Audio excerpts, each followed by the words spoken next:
Real Sam Cobb. Pleasure to see you again. Real Sam Cobb, man. How have you been? I've been good. This trip's been amazing. Meeting cool people. I was thinking your pickup would have your couch just right in the back, but if you're going across the country, I guess you do need a camper shell. Yeah, it may rain. Yeah. It kind of just keeps everything all together. What you got going on today? Well, today, just doing a little bit of cleaning up here. But we are at present, that's the farm. Well, actually, all of this is the farm. It's 110 acres here. Whoa, 110 acres. All of that. Can you see those power poles over there? Yeah. That's where the property ends. About a half mile back that way. About a half mile that way. Okay. All right, where should I pull into? I'm gonna turn around. We'll go over there into the orchard. I'll lead you. Or you can just follow me. Okay, I'll follow you. Just follow me, and we'll get this thing going. We're tying down fruit this morning, and I'm irrigating. We're irrigating some young trees in the back. You may be able to see them way over there. Oh, see, yeah. The next generation. And we just have standard stuff going on. This is amazing. Oh, it's amazing. Okay. This is for real. I am the real Sam Cobb. Agriculturally trained, agriculturally applied. I'm not a guy who retired and decided to start farming. This has been my plan my whole life, ever since I was 3 years old. Oh man, we got to talk about it. It's going to be like no interview you will have on this trip. Oh man.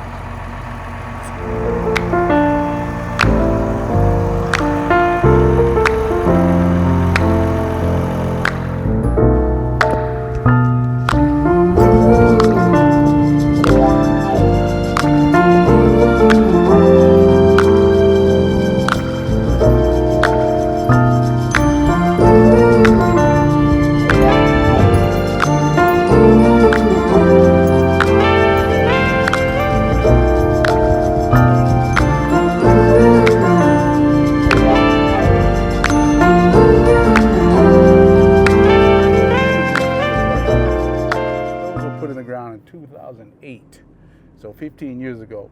Those trees were planted to see if anything would grow out here. This is off-grid from the Palo Verde Irrigation District, which receives federal irrigation water from Hoover Dam along the Colorado River, which comes out of Colorado and the whole western watershed. Well, that's good, clean water.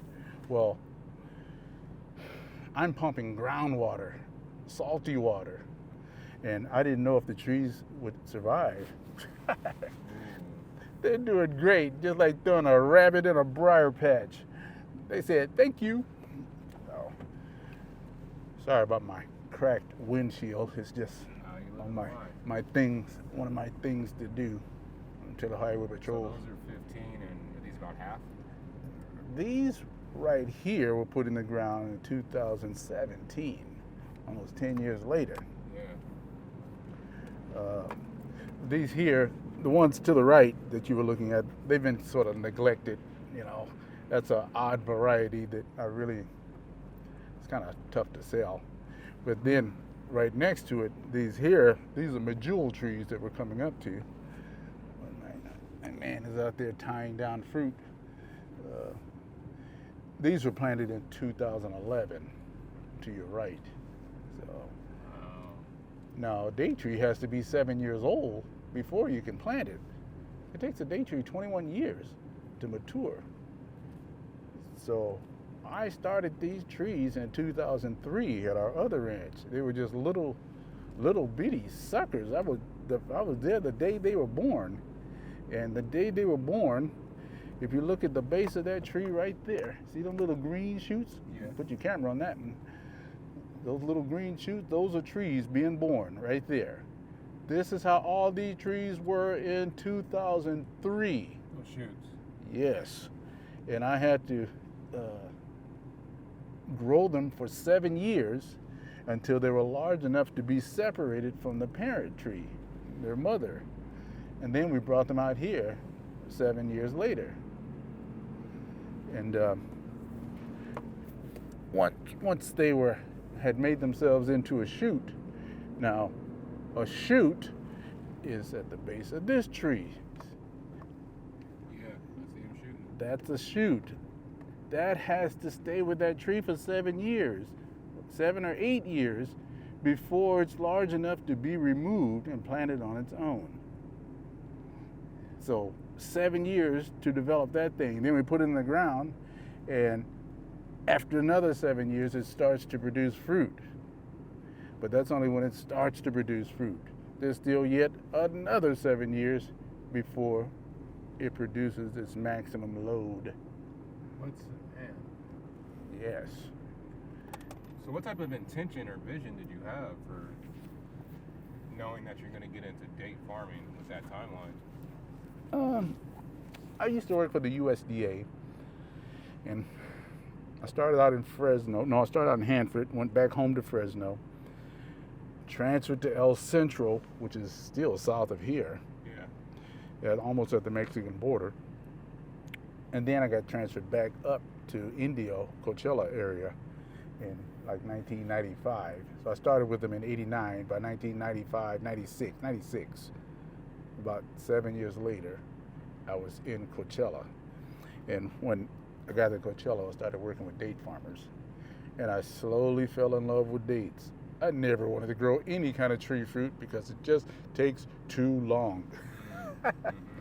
But I was working with the USDA, and I knew, I came up with a plan after working with them. I said, if I plant dates right now, in about 15 years, because you get the shoot, it's already 7 years old, put it in the ground, in another 14 years, it'll be ready to produce fruit. So I said, in about 14 to 15 years, I'll also be retiring. So I think it'll work. So how large did you start, or how small rather? We started with 100 date palms. And on how many acres? On 5 acres, actually just 3 acres. That's at the other ranch, the home ranch. That was 100. Wow, so 3 acres and you got it in. Yep. Each tree will produce 7 more trees in 7 years.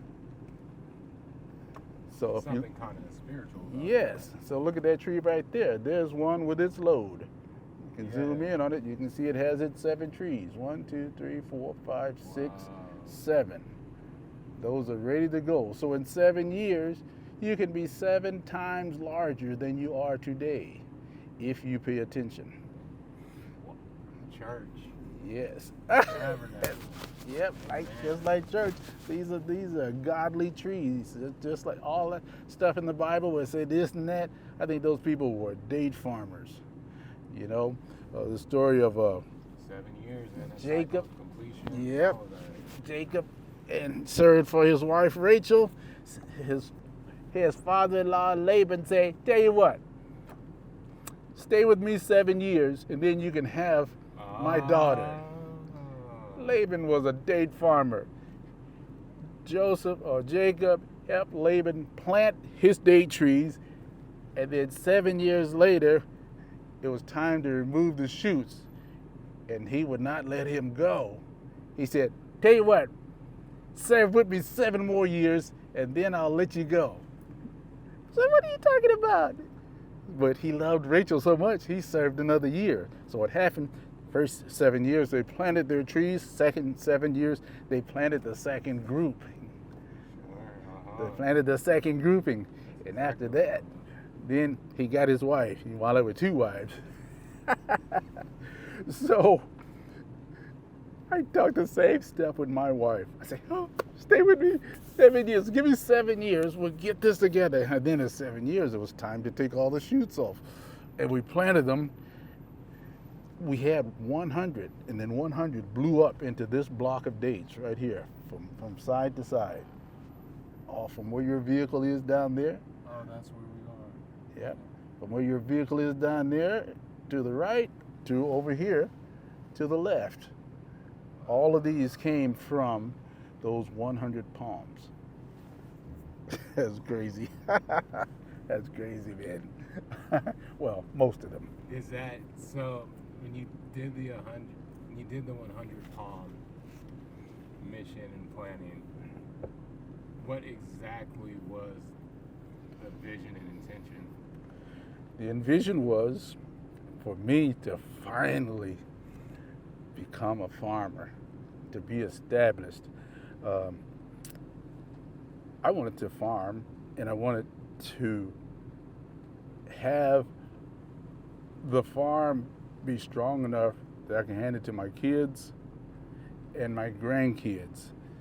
And if my kids did not want it, which I figured they wouldn't, and they really don't, they want the money from it, but they don't want the farm. So I started looking to my grandchildren. I said, yeah, this will work. You give me some grandkids and I'll be happy. So far they've given me 3 grandchildren. Okay, trying to get them while they're young. Yes. Get them on that tractor. Exactly. Get them in the sand. They have to come on early so that you learn. That's how I learned. I was 3 years old. And I was like, this is great. So I took my little 5-year-old granddaughter yesterday. We were at the tractor dealer. Say, hey, Jasmine, look at those tractors. Wow, it's great. Can we get inside, Grandpa? Can we get inside? I said, pretty soon, pretty soon. In fact, we're going to be getting a new tractor this year. Oh, man. Yeah, so she's going to get to ride in a new tractor. Wow. Modern tractor with a little seat next to Grandpa inside of a cab. It's going to be on. Finally, man, after all these years. Yeah, you got them. Get your hooks in them. Yep. The tractor I drive, it's a 45-year-old John Deere 4430. It's a solid tractor. It's solid. But that was modern day, state of the art 1976 tractor. 45 years old. Yes. But it's still a good tractor. Yeah. But it's just it's just so many new things that have come along. So I'm going to move forward. It's going to be. Are you going to keep that, or are you going to sell it? Well, it's going to be part of a tractor program, so we have to destroy that one, and we have a grant to help clean the air because that's an older polluting tractor. So there's a program to where if you get rid of that tractor, we'll help you get another one. So I said, okay. So I'm going to participate and get in on that. Wow. Now, back to how I got started and why dates. I was working with the USDA with other date farmers. Yeah. And I just slowly fell in love with dates. I said, these guys really love these dates. They're always talking about them, and we were helping them with soil and water management, salinity, root problems, compaction in the soil, irrigation systems. And these farmers, they were so passionate about their dates. I said, man, you guys are crazy. You sound just like a cotton farmer or a corn farmer or the bean farmer. The almond guy, you guys all sound alike. And you sound just like them. So I said, wait, they are like them. And then I said, I think I can farm. I'll just act like I'm growing cotton. And I'll treat my dates like I'm growing cotton, or like I'm growing corn, or like I'm growing squash or watermelons, or anything. Because all of those plants, I'm concerned with the soil, concerned with the water, I'm concerned with irrigation, the air, the weather, nitrogen, phosphorus, potassium, zinc, iron, all of those nutrients, and the same thing is in dates. And I said, you know what? I believe farming is farming. I think I would be happy even growing cranberries. And those grow in water. Well, they harvest them in water. They don't grow in water. It looks like they grow in water, but they harvest them and then they flood the bog and then all the berries float to the top and then they suck them off. They don't grow in water. That's just how they harvest them. So you said you would just be happy for this love of farming. What is it specifically? Like, what's a moment that you like live for when you wake up and come out here and actually farm? Wow, that's a good question.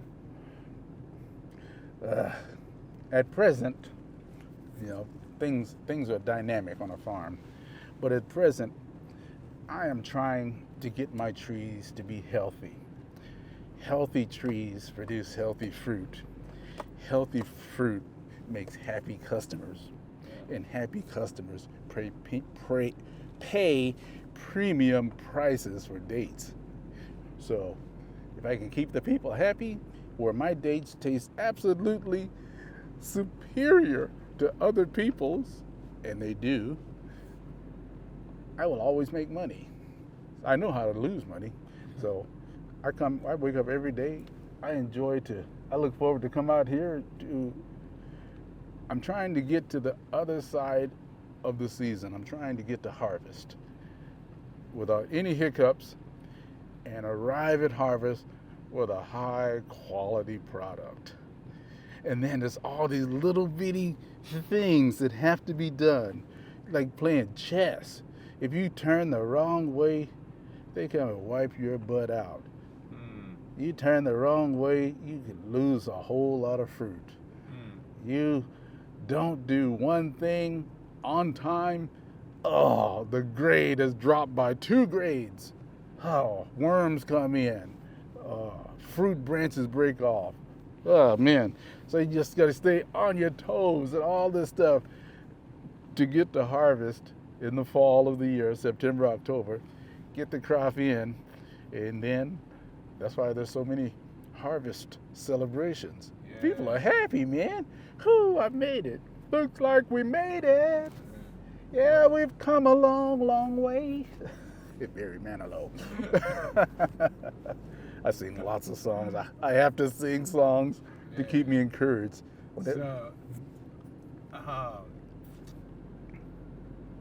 So what about you, if you were to, I know you have a problem tooting your own horn, but what is it about you that you feel like makes you so passionate about farming, or just farming in general? Yeah, farming in general. Dates just happen to be what I'm farming. And the reason I'm farming dates is because I saw that I can make some money, and other people think it's terribly hard to do, and it is. Okay. And with the skills and knowledge that I have, I said I think I can pull it off. Yeah. But back to that passion though, what if you could pinpoint what that passion feels like? What it feels like? Yeah, or where it comes from? Both, what it feels like. Yeah, it's exhilarating to get out here. I hate the fact that someday I'll be old and can't do it. So I take pictures all the time so I can look back on them. Someday I'm going to look back on your videos and enjoy them. And look at these young trees coming along. These trees have been in the ground probably 5 years, and they still have another 9 years before they reach maturity. So I have to stay with this another 9 years on this block before payday really comes. So I'm doing this for my kids and my grandkids. But as far as the passion, where it comes from, I just love farming. When I was a little kid, first time I saw a tractor, I was hooked. I said, where's that tractor going? Your families are farmers, yeah? My family used to work in farming. My dad, my grandparents were farmers. They actually owned land in Mississippi and Louisiana. Okay. My grandparents on my mother's side owned about 300 acres. My grandparents on my father's side owned about 300 acres, 240, 250, something through there. And so it's in the lineage series. It's in the lineage. But they were not educated farmers. There's so much to know about agriculture. That's the rub that messes with a lot of quote-unquote black farmers. They say, my grandparents used to farm, I can do this. Or even they inherit land. So, it's in the family. I can farm. We're natural farmers. Man, you're going to lose your butt. I know, because I lost my butt.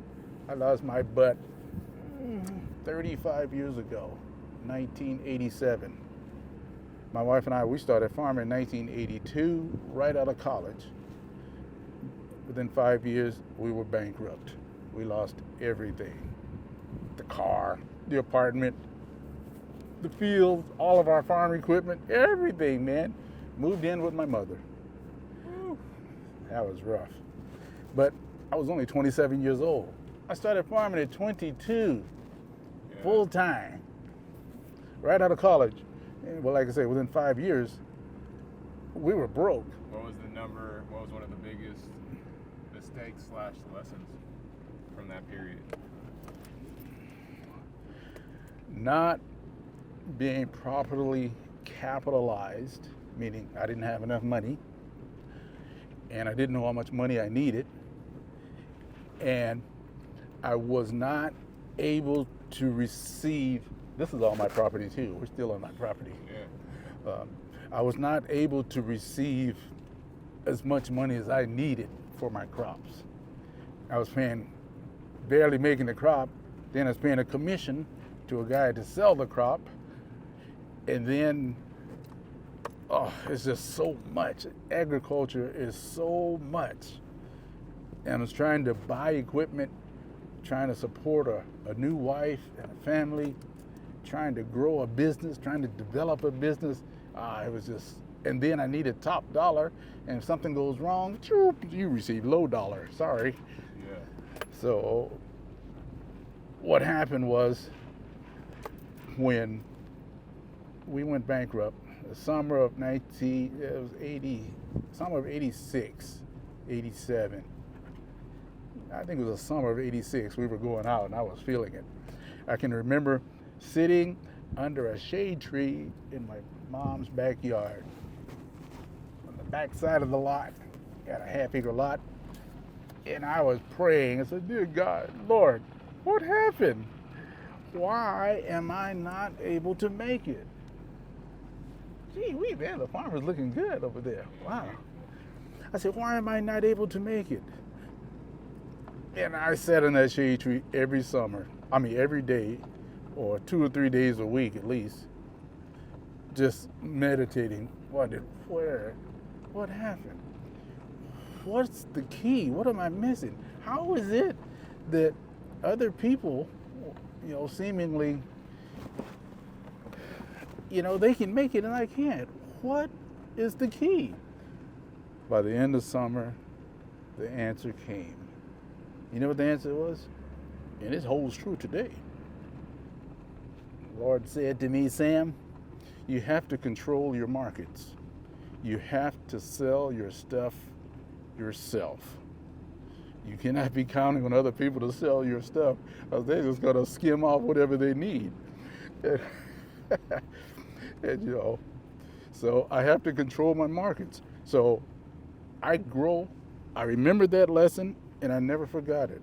So even though I grow tons and tons of dates, I have a market myself where I can control 100% of what goes out. It's only a small portion because some farmers grow at commodity level, and we grow much more than we can handle.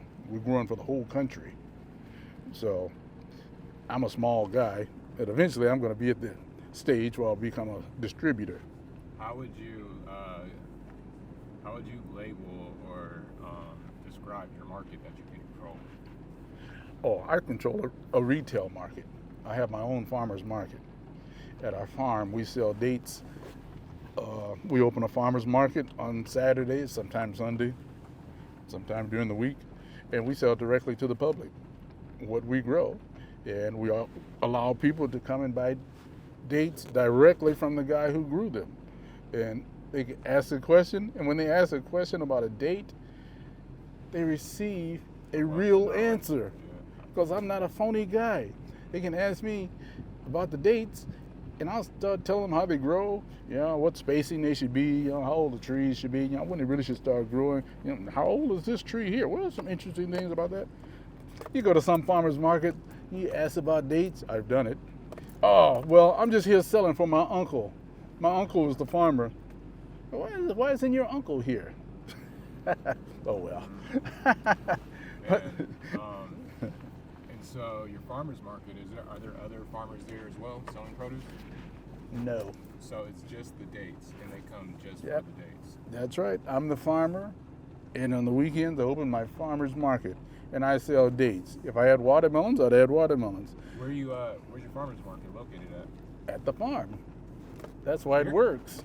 At my other farm in Desert Hot Springs. Desert Hot Springs. People will come to a farm if it's for real. A lot of times at farmers markets, this is a secret they don't want you to know. A lot of those guys go to the produce house and buy boxes of this and boxes of that, spread them out on the table and in crates and baskets and things, and say, wow, these are so pretty. And the average consumer, okay, you got to buy. Average consumer say, that does look nice, looks fresher than the grocery store, and it is. It is 100% fresher than the grocery store. They're getting it immediately from the same place the grocer is getting it from, but they didn't necessarily grow it. Not all of them.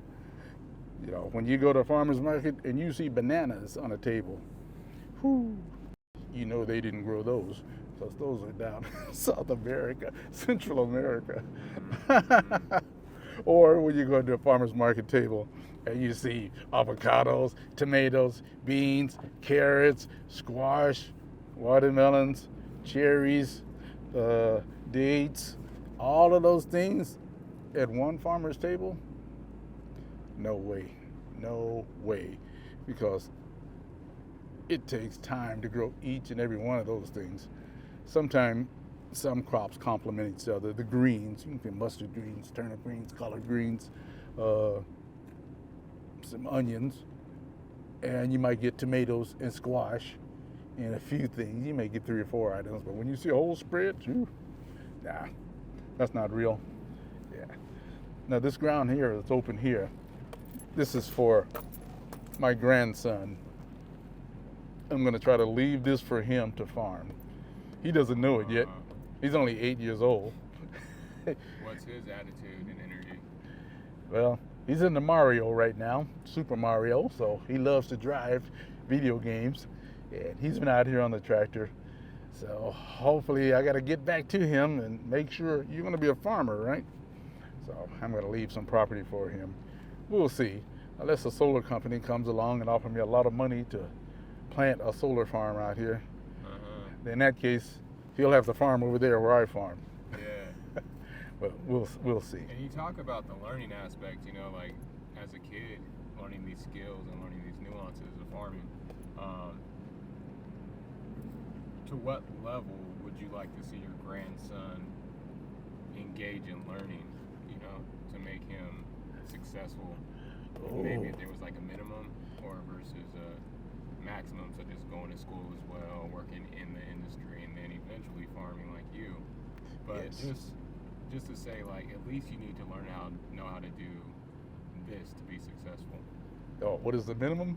Yeah, or just, like, what's something that will have him efficient? Yeah, if he can start being interested in agriculture, come out here and spend some time with Grandpa and ride the tractor.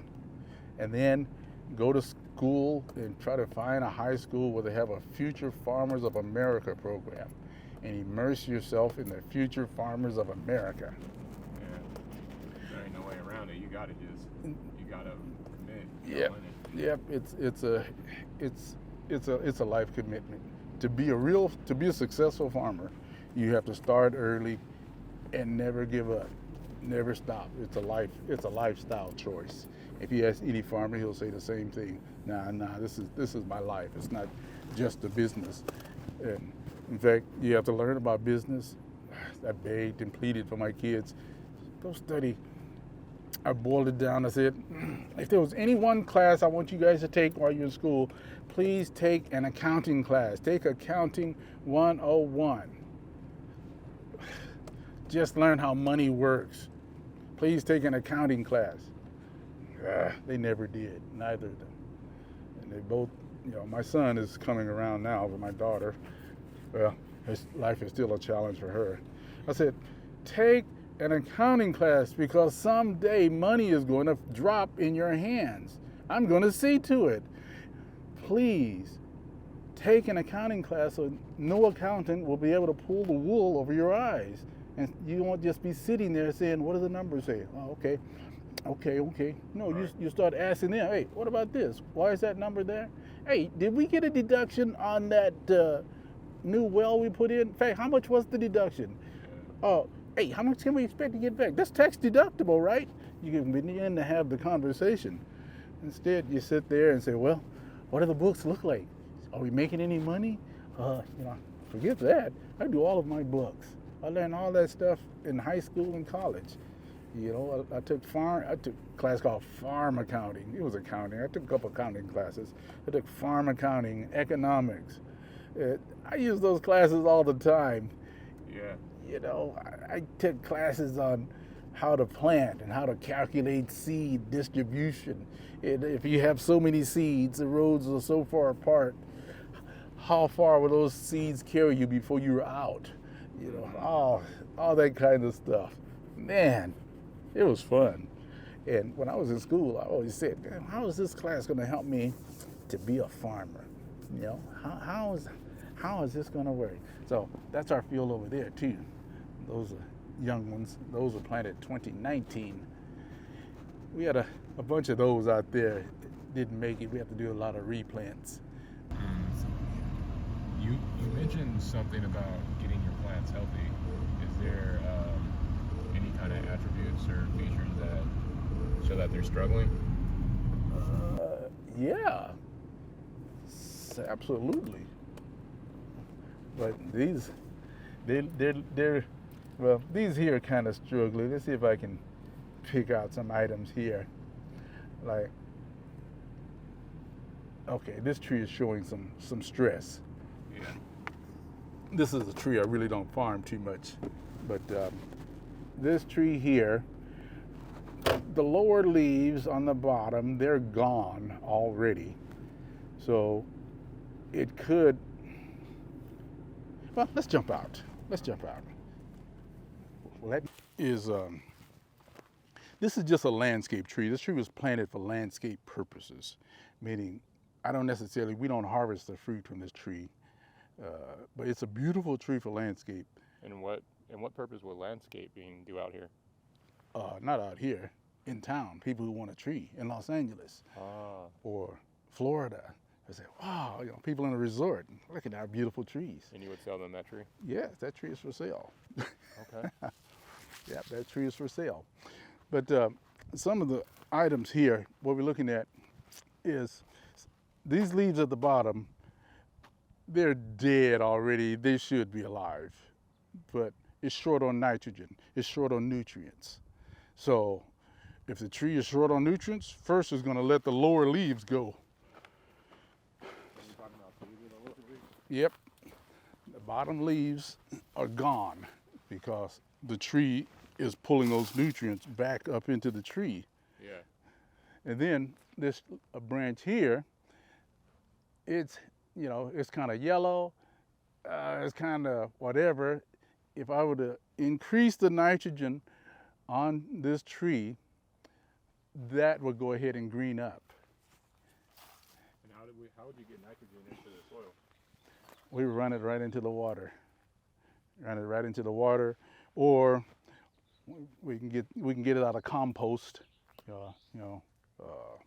manure and things like that. So another thing, these trees are pretty healthy, so they're on their way to looking good. They were yellow a year ago. If the tree was yellow, that would tell me it's short on nitrogen. Now, it's things like this. You can stay where you are. I'm going to point something out on this tree.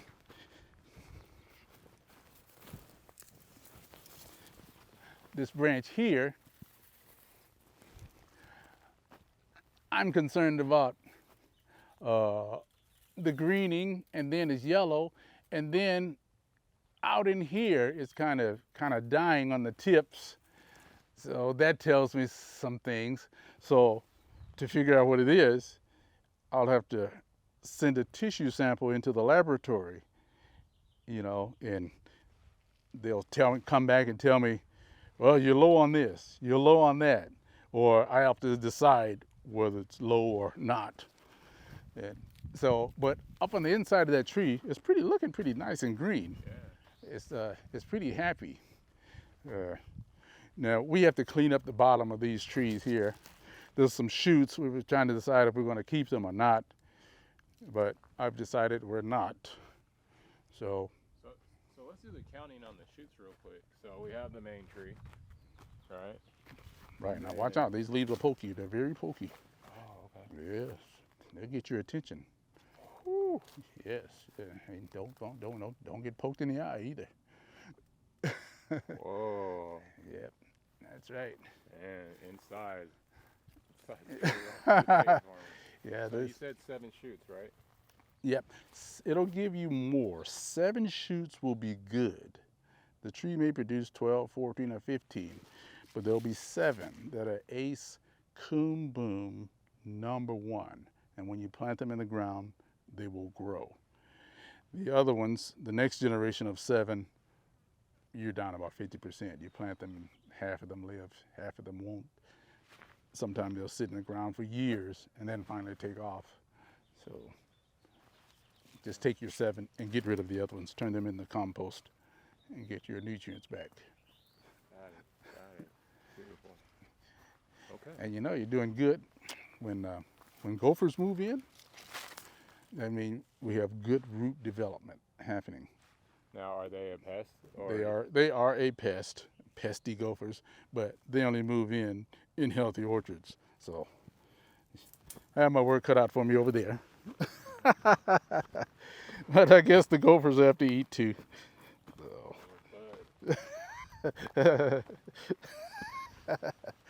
Whatever. All right. Production. You said it's called agronomy? Agronomy. My background is agronomy. Big farms hire agronomists to manage their farms, to make sure the plants stay healthy and all that. Well, I'm not a really big farm. I'm Sam Cobb. But lucky for me, I am the agronomist. So I hire myself and I keep up with the health of my plants and all that. Agronomy is a branch of agriculture that deals with field or crop production and soil management, which is farming. Yeah, all day you're managing the crop and you're managing the soil. The crop grows in the soil. You have to keep the soil healthy so they can pull nutrients. The plant can pull nutrients out of the soil. You're always checking the plant to see if it's pulling the proper nutrients from the soil. If the plant is lacking nutrients, sometime you can spray it right onto the tree, but most of the time you have to amend the soil so they can be pulled up. So you make some adjustments now with your soil, and then you come back in 3 weeks or a month or 6 weeks and do another test. Is the tree picking up the nutrients that you added? And that's farming there. All of those little things. So a lot of people, they don't even think about it. They just. And is that what you do with the USDA? No, they would not allow me. At the USDA, I was a program manager. I passed out money. I helped people. I tried to. Agronomists tend to give recommendations. Do this, do that, do this. USDA did not want me making any recommendations, because if I make a recommendation and it goes south, they are on the line. So all we did was just help people, You know, I would throw in my 2 cents, but hey, that's my 2 cents. Don't hold me to that, Yeah. But out here, man, there's all those little things. Now, I'll tell you something that a lot of people don't understand when they get into farming. A lot of minority farmers or gardeners or beginning people who do not have the agricultural training and scientific background that I have. I'm a 100% real agronomic farmer. You can drop me down anywhere. Yeah. Drop me in Nebraska. I'll start talking agriculture. Then drop me anywhere, drop me in the South, I'll start talking agriculture. You drop me where they're growing trees, I'm for real, and I can communicate with everybody. A lot of people, like when they'll plant a field that hasn't been planted for a long time, and when the things come up, the first year all of the nutrients are there because the field hasn't been farmed, and the crop will produce a beautiful, beautiful crop because everything is in balance. Yeah. And you say, man, I know what I'm doing. I knew my grandfather was right. Farming is in my family. Yeah, no, congratulations. Can you do it again next year? Next year it starts dropping and dropping and dropping because the nutrients are leaving with everything you're eating. You're eating watermelon, you're taking potassium with you, a lot of potassium. All right, that's a hint for all you watermelon farmers, and calcium. And dates, you eat dates, you're taking potassium, iron, zinc, all that stuff. Me as a farmer, I have to get back into the soil so the tree can pull it up again. Yeah. But if you have the average new farmer or gardener or whatever they want to call themselves, they want to call themselves a farmer, the average new farmer, if you do not know that, if you didn't go to school or somebody, you didn't hire an agronomist to tell you, next year you're going to say, what happened to my stuff? It's sick. Last year I had this beautiful stuff. I got a contract and everything. And they say, yeah, if you grow like that, we're going to buy your stuff every year. Sign right here. And then next year, the stuff is cut in half. Ooh, hey, we didn't agree to this. I thought you knew what you were doing. Well, I don't know what happened. Something moved in. Man. And it goes down, down, and then like within 5 years, you're bankrupt like I was. So you have to plan to succeed. It took me like 4 times of starting before I was able to get going in farming. Started in 1982 right out of college. By 87, I was broke. Came back in 1989, planted a crop of turnips just to try to make some quick money. Shucks, there's no quick money in agriculture. I went to work for the USDA, and I just went to work. But by 1998, I got the itch and the burn again. I wanted to plant watermelons. So my wife and I borrowed like $50,000 in our house and planted 30 acres, 15 acres of watermelons, seedless watermelons.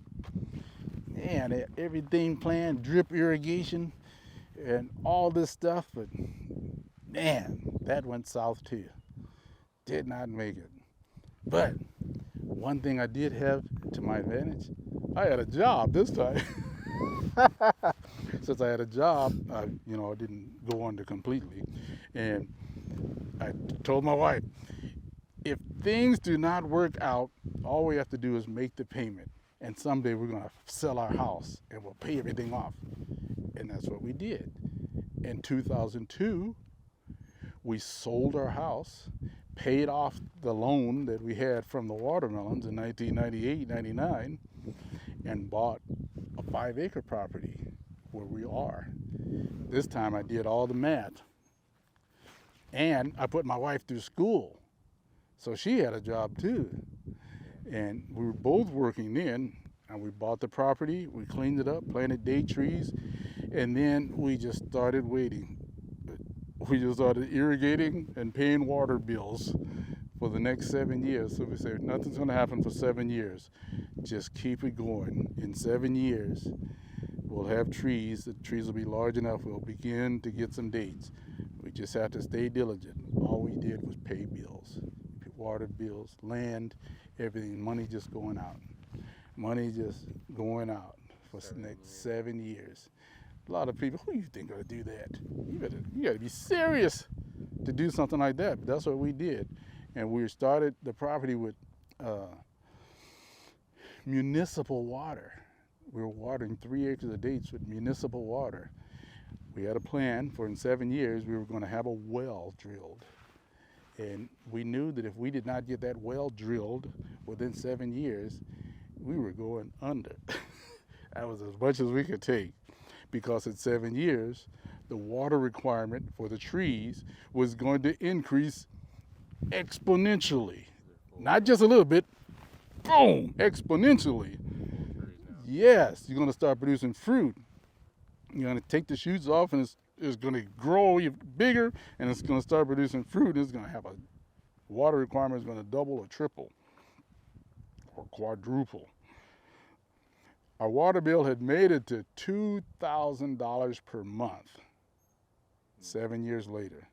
By the time we got our well in, the water bill from the city was $2,000 a month. By the time we got everything connected, flipped the switch and started watering from our own well, the power bill went from $2,000 a month to $200 a month. Man, but you had to. The well paid for itself in 5 years. So 3 times you strike out. Yeah. Right. And then going into this 4th time, did you ever feel rushed to play your cards, so to speak? Or did you feel rushed in this movement of trying again? Not the last time. Not the last time. I felt rushed the first time. I got to hurry up and make some money. Yeah. My wife is after me. This has to pay. I was rushed the second time. Hey, it's going to work. It's going to work. You can just tell when people are talking, yeah, it's going to work. My plan here, I'm going to do, when the weather get right this spring, we're going to be going over there. And now stay with me because it's going to work out. Once we get that land level over there, person talks like that, they're dreaming. That's the sound of a person who's dreaming and they do not have enough money. I know, I've done it. I was that dreamer. So by the 4th time, I tell my wife, we're just gonna plant the trees, we're gonna wait. And then the fruit started coming in. It was the first fruits. Oh, they tasted so good. Oh man, it was so good. Because all of the nutrients were there, and people told me, man, your dates taste better than anyone's dates, anywhere. And me being an agronomist, I started paying attention. I said, what was that? What was that? So I started making little tweaks. And then I found the adjustment that's making people happy. And I said, I found it. That's the Sam Cobb goodness right there. And I started taking care of my trees in that way. And people have been coming back ever since. They tell me I have the best dates in the country. That's what they say. You have the best tasting dates. Wow. Well, hey, customer's always right. But so I'm not going to argue with them. Yeah. I think about that too from the aspect of, man, so what was that? Maybe like, you said 86 was your first try? That was the end of my first try. End of your First try was 1982. So 82 till 86, I was going out. January 87, my wife and I filed for bankruptcy. Yeah. And so, and what year did you drop that on the 3 acres? Did you make the plan for that? That was 2002. From 82 to 2002. So 20 years. So you essentially had these dates here like another 20. So these dates 2 generations before I was established. Yeah, these dates are like 20 years in the making from all the hurdles. Absolutely. So when we eat these dates, we're eating those bankruptcies. No, actually it's 40 years. Right. These dates are 40 years in the making. So 82, 92, 02, 12, 22. So those dates are like 40 years of bankruptcies. Yeah. That's just 40 years of the struggle. Losses. Actually, it's more than that. I started when I was 3, 1965. Sure. I'm looking at the tractors, the Future Farmers of America. I was in the Future Farmers of America. They taught me public speaking. I'm here talking to you using skills I learned in the Future Farmers of America. I was on the debate team, learned economics. I learned how to weld. I'm a champion welder, and so Yeah. I'm using the skills I learned. Okay, great. Yeah.